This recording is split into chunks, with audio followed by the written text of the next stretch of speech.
and conclusion. In this course, we've looked at multi-step applications that we can use to automate processes using Zapier.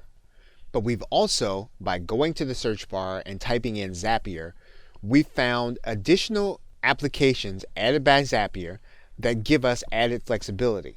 For example, we have RSS feeds, we've looked at the SMS feed, we've looked at the scheduling feed, and we've looked at the email feed. And indeed, there are even more than the ones that we highlighted in this course. In fact, if you look carefully, you'll see that there is a translation feed as well as a storage feed.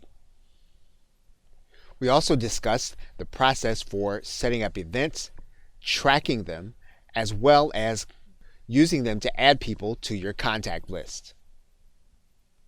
We also looked at the integration of forms into your automation mix. Finally, we discussed webhooks, which we didn't go into detail about in this course because it is beyond the scope. However, it is a way of connecting two applications that don't have native connections inside of Zapier. So again, you're encouraged to start with the app that you use and then look for the available connections with other apps you use.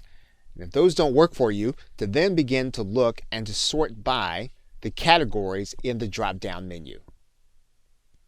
Okay, so with that, thanks, and I'll see you either in another video or in another course.